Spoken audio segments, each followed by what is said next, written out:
une nuit blanche à voir le soleil se lever. On en parlait avec admiration et je ne sais pas qu'est-ce qui s'est passé. Comme un murmure, un souffle, je ne sais pas, peut-être que j'ai toujours envie de dire que c'est lui qui m'a soufflé. Mais ce matin-là, je me suis dit, je ne rentre plus à Paris, je vais rester là. Ils ont relevé le défi de l'Alia. Alia Story, c'est vous, c'est nous. Elle s'appelle Isabelle Olliel, elle est maman de 5 enfants et elle est venue en Israël un soir d'une nuit sans sommeil, comme elle aime à le rappeler, un peu plus triste, un soir plus triste que les autres, ça c'est clair.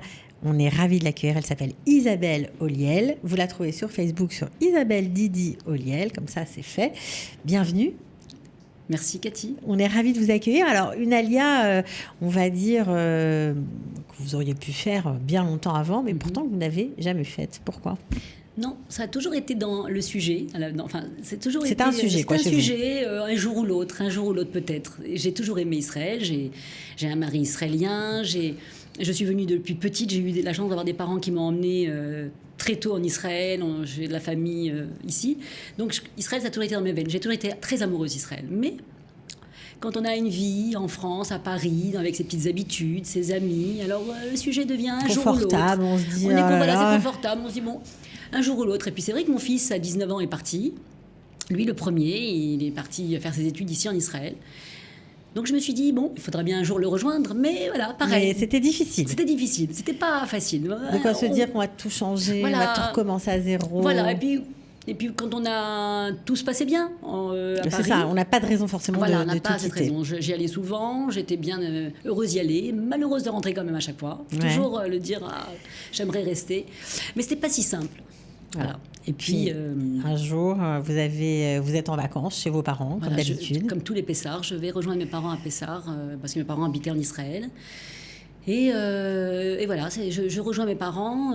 Et puis mon père, à peine arrivé, c'était à Eilat, dans un hôtel, donc à peine arrivé, mon père est fatigué, mon frère était avec nous, il est médecin, il ausculte mon père, il dit « Papa, j'aime pas trop ton pouls, il faut que tu ailles à l'hôpital. » Bon, il y va, mais il était très bien. Et vous êtes très proche de lui. Hein. Je suis très proche de mon père. D'accord. C'est très proche de mon père. Et là, je dis, bon, je pensais qu'il allait faire une visite et puis qu'il allait revenir. Donc c'est vrai que j'ai beaucoup de regrets par rapport à ça, parce que je me suis préparée pour le CDR. Mon père va revenir, il n'y avait pas de... Ouais. Et puis non, on me dit, non, papa doit rester parce que finalement les résultats ne sont pas très bons, il va rester à l'hôpital. Le lendemain... ma mère me tape à la porte parce que voilà, elle me dit papa est dans un coma artificiel, on l'a mis dans un coma artificiel. Alors que c'était déjà Pessar. Et c'était déjà Pessar. Et là, j'ai pas mesuré, mais j'ai mis un coma artificiel. Enfin, on pas rentrer la dans situation le truc, s'est dégradée, on va dire, voilà. Et vous n'avez pas mesuré la gravité. Non, du tout. Donc on a quitté Eilat, on est parti. Vous n'attendiez pas surtout à ce qui allait se passer. Pas du tout. Ça a été vraiment... ça a été 3 semaines d'enfer. Parce que mon père est parti en 3 semaines. Lui-même n'a pas su ce qui lui arrivait. Parce qu'on l'a mis dans un coma artificiel. 3 semaines après, il partait. J'ai pas pu lui parler. Il était comme ça pendant 3 semaines. Donc ça a été très, très, très douloureux. Donc c'était une séparation nette, brutale, à laquelle vous n'étiez pas du tout préparé. Non. Vous, pendant ce temps-là, finalement, évidemment, vous restez auprès de votre maman en Israël. Voilà. Vous passez toute la période, l'enterrement, la shiva. Ça cogite à fond la caisse. Ça cogite, c'est douloureux. Je vois ma mère seule, triste. Mes frères sont rentrés. Enfin, je me retrouve avec ma sœur. On est moi et ma sœur chez ma mère. Et là, je veux plus bouger. Là, je suis bien. J'ai 18 ans, j'ai 15 ans, j'ai 13 ans dans l'appartement de mes parents. Je me sens bien. J'ai plus envie de partir. Et je suis très triste, mais en même temps, voilà, je pars avec ma sœur. Et puis voilà. Un soir, on ne dort pas, elle et moi. On ne dort pas. On est sur le canapé, une nuit blanche, à voir le soleil se lever. Et on parlait d'Israël, des enfants, on parlait de notre père, de ce qu'il avait su construire. Et on en parlait avec admiration. Et je ne sais pas qu'est-ce qui s'est passé. Comme un murmure, un souffle. Je ne sais pas, peut-être que j'ai toujours envie de dire que c'est lui qui m'a soufflé. Mais ce matin-là, je me suis dit, je ne rentre plus à Paris. Je vais rester là. Et là, donc quoi, vous appelez votre mari qui était rentré, j'imagine. Mon mari était rentré. Je l'appelle, je lui dis je pars plus, je veux rester. La décision est prise. On en avait tellement parlé avant, mais jamais concret. Jamais concret. Et là, je lui dis voilà, je reste. Et puis il me répond banco. Alors là, c'était la surprise, ça aussi. Voilà. Il aurait pu dire non. Oui, il aurait pu dire, mais t'es folle, mais voilà, ça va passer, ou alors, mais arrête. Réfléchissons. Préparons. Là, il m'a dit, banco, ok. Mon mari a vraiment mesuré ma peine. Je crois qu'à ce moment-là, il ne pouvait pas me dire quoi que ce soit. Ouais. Donc, et puis bon, c'est vrai que c'est pas à prendre la légère, mais il m'a dit banco. Bon. Ouais, en même temps, il était israélien, il avait sa famille ici, donc peut-être que lui aussi, il en avait un petit peu marre de la France. Il avait peut-être aussi envie d'offrir une autre vie à ses enfants. Voilà. Donc vous venez, alors c'est ce qu'on appelle, contrairement à tout ce qu'on conseille ici, une alia pas du tout préparée. Pas du tout. Vous n'aviez rien prévu, ni l'école, ni la maison, rien. Voilà. Et parfois... C'est vrai que quand on donne des conseils, c'est vrai que j'aime bien dire qu'on n'est parfois pas décisionnaire de tout. Parce qu'on croit qu'on peut tout diriger dans sa vie, et puis finalement non. Parce qu'il se passe des choses et voilà, qui nous dépassent. Alors, vous vous retrouvez vous rentrez en France, vous faites vos valises, ça se fait très vite. Finalement, au mois de juillet, vous débarquez en Israël avec vos enfants sous le bras. Ouais, exactement. Exactement. Et vos valises, vous savez où vous allez arriver quand même ou pas? Alors, en premier temps, j'arrive à Bat Yam. D'accord. Voilà. J'arrive à Bat Yam le 7 juillet 2014. Et le 8, la guerre éclate. Tzouketan. C'est-à-dire que là, j'ai compris mon engagement. C'est-à-dire que là, je me suis dit quand même, parce qu'il y a les enfants, il y a le regard de mes enfants qui ne comprennent pas c'est quoi, les sirènes, les booms, quand il fallait courir dans la chambre bétonnée, et mon fils petit 4 ans qui hurlait, et qui disait mais qu'est-ce que tu fais, pourquoi tu fermes cette porte?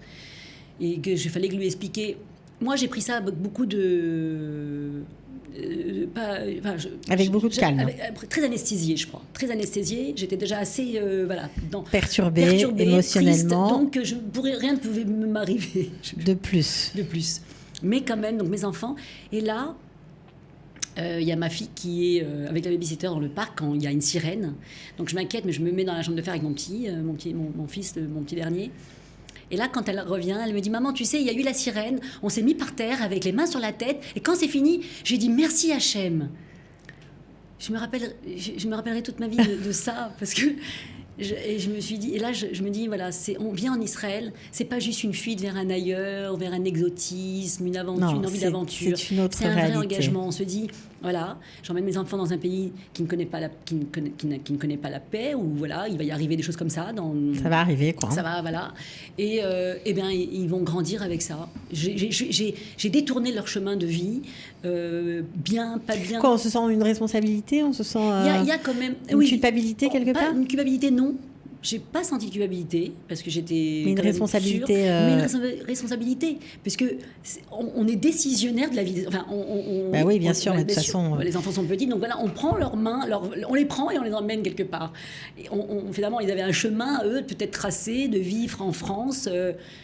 Et moi, j'ai décidé de les emmener et en Israël. Je suis ravie parce que je trouve que parce que d'abord, je suis ravie d'être là encore et je trouve. Après 7 ans. Voilà, après 7 ans, je peux dire voilà, je suis heureuse vraiment.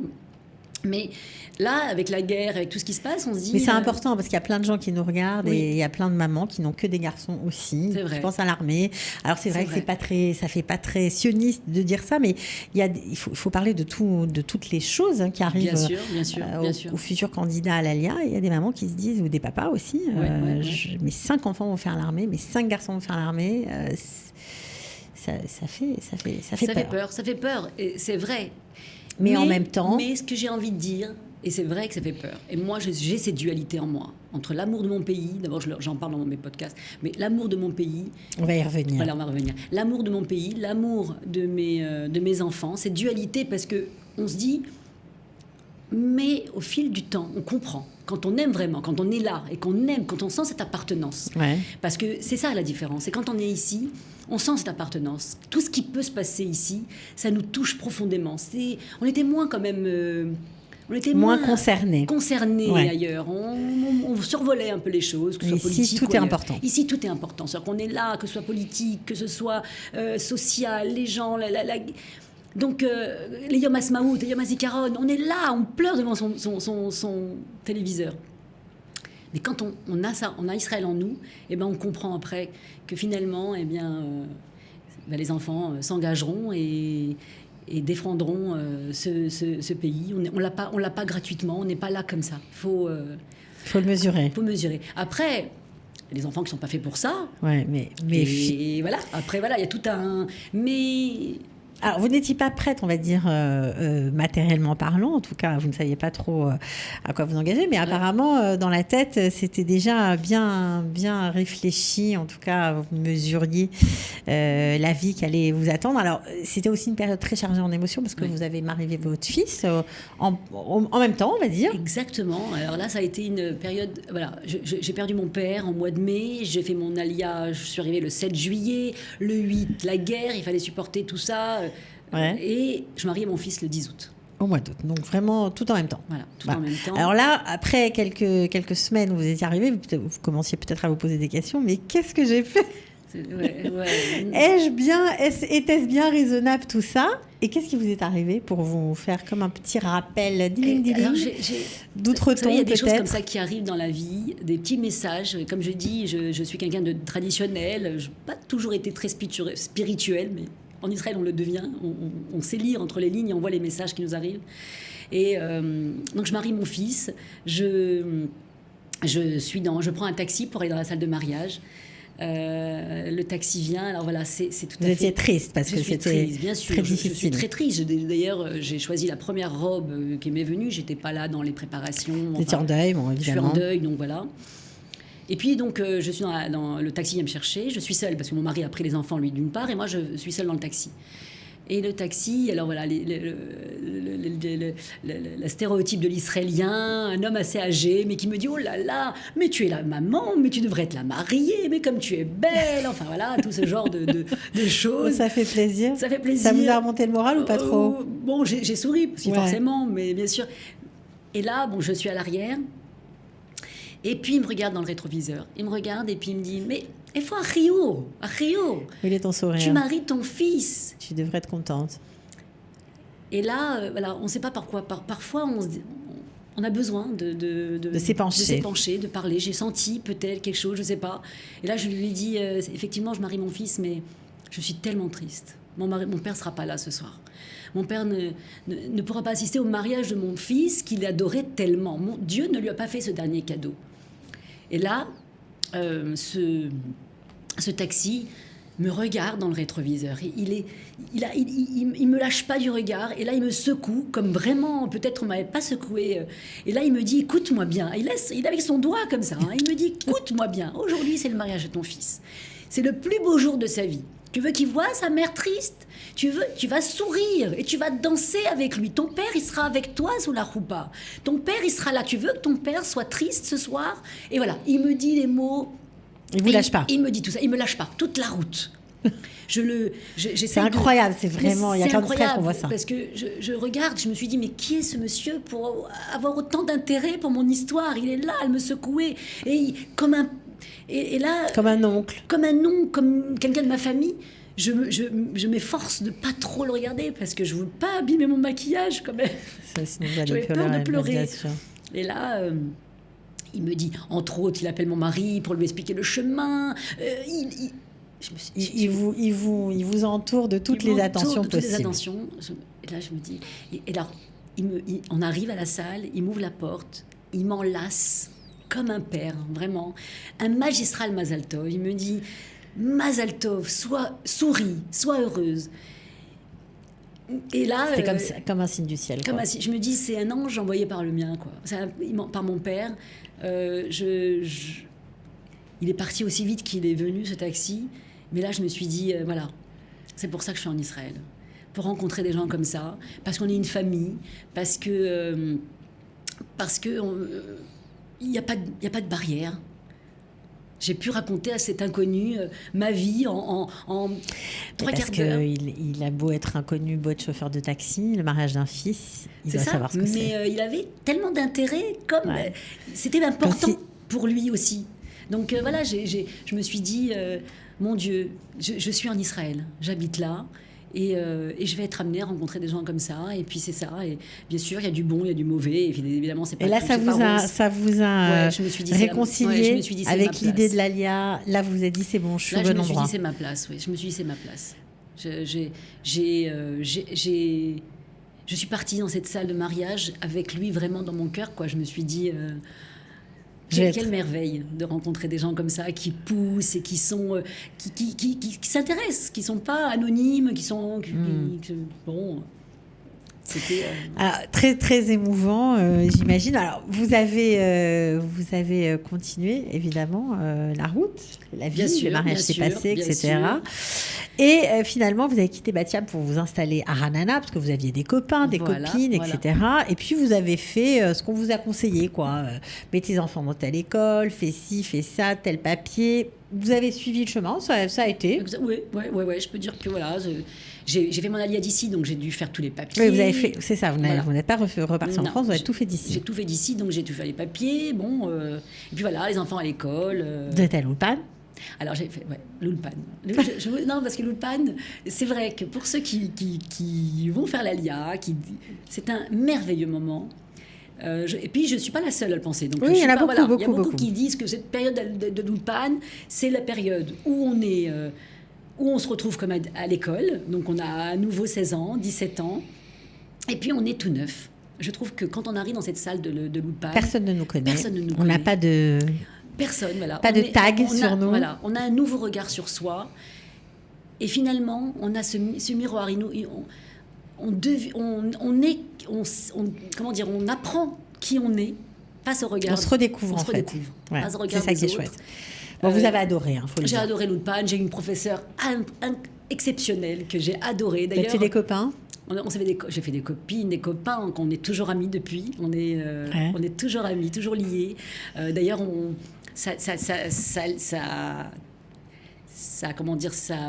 tisse des liens très, très forts, puisqu'on a les mêmes souvenirs, le même parcours, on est arrivés tous en même temps, on est tous arrivés ce fameux juillet en 2014. Bien sûr, donc on passe les mêmes étapes. On passe les mêmes étapes, donc on est... Et donc, c'est des amis qui sont restés aujourd'hui. J'ai adoré cette période d'Ulpan, j'ai adoré le regard de la professeure sur moi, parce que, évidemment, on écrit en hébreu, et moi qui adore écrire, j'ai aussi écrit en hébreu, et elle a découvert en moi cette façon d'écrire. Donc, à chaque fois, elle me disait « Ah, il faut que je vous lise un texte ». Et donc, c'était le mien. Et j'étais contente, moi qui n'ai pas été très bonne à l'école. Je me suis dit, ça a une revanche. C'est ça qui est génial, c'est-à-dire que vous vous êtes redécouverte aussi, et vous êtes autorisée. Vous n'avez pas travaillé, je pense que vous avez élevé vos enfants. Et donc là, vous avez fait quelque chose par vous-même, quelque chose qui vous tenait à cœur, qui est dans le domaine de l'écriture. Alors, vous avez commencé à écrire, vous êtes au jeu, pour le coup. Oui, moi, d'abord, j'ai toujours aimé écrire. Mais ça a été resté toujours dans les tiroirs. Dans les tiroirs, rien de particulier. Quand j'ai perdu mon père, ma thérapie, ça a été d'écrire.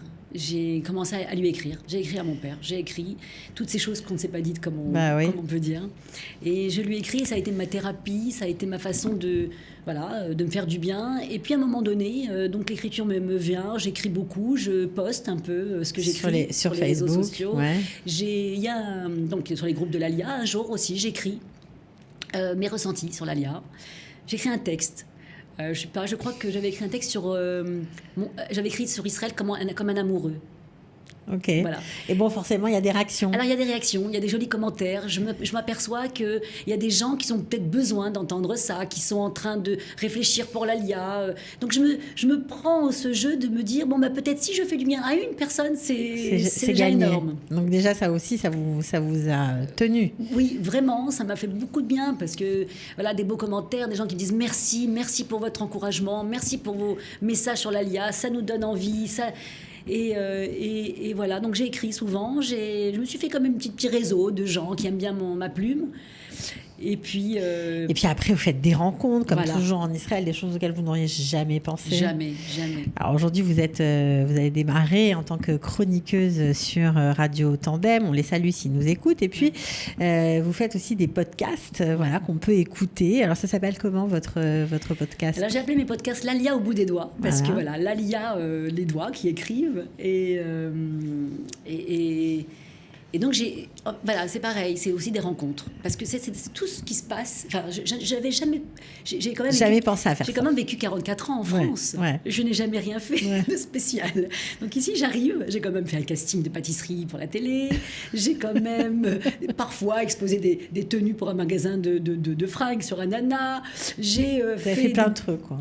des développements personnels, voilà, des petites choses. Il y a ici, contrairement, c'est-à-dire qu'on est en Israël, dans un pays quand même qui n'est pas notre langue ou notre culture. Ouais, on fait plus de choses. On fait plus de choses.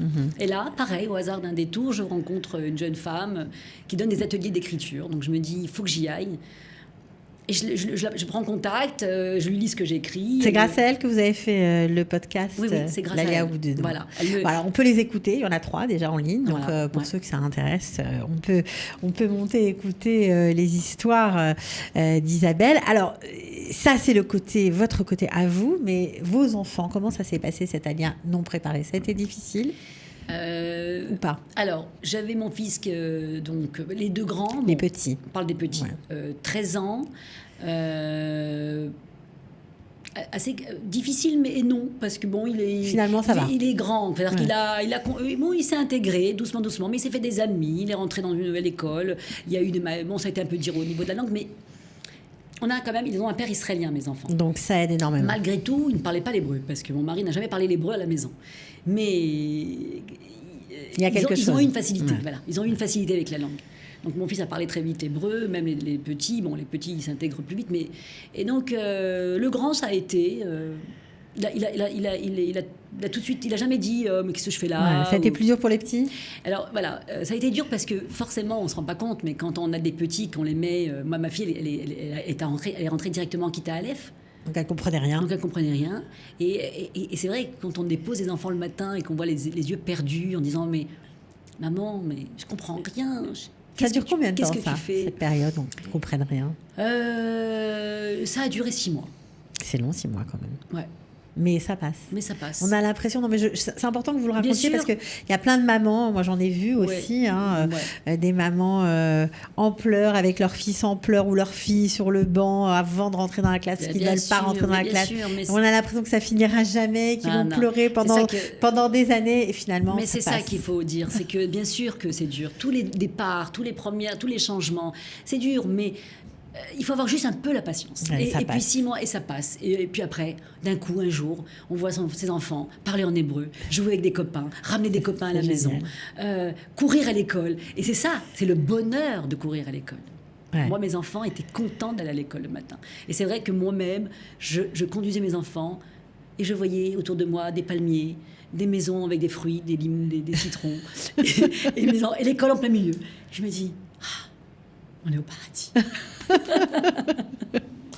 Bon, on va finir sur cette jolie phrase. En tout cas, merci beaucoup Isabelle Olliel de nous avoir raconté avec beaucoup d'enthousiasme toutes ces étapes très personnelles par lesquelles on passe, mais c'est aussi comme ça qu'on fait son alia. C'est pas simplement parce qu'on va avoir un travail ou parce que c'est important, bien sûr, mais s'il n'y a pas quelque chose qui fait bouger, on part jamais, quoi. C'est donc ça, exactement. Il Moi, faut je remercie d'émotion. la Providence, mon père aussi, peut-être, c'est lui. Voilà, écoutez, en tout cas, bonne chance pour la suite. Merci beaucoup, on va Cathy. vous suivre alors. Merci. Avec plaisir. À très bientôt. À très bientôt, Cathy. Ciao. Merci. Ils ont relevé le défi de l'Alia. Alia Story, c'est vous, c'est nous.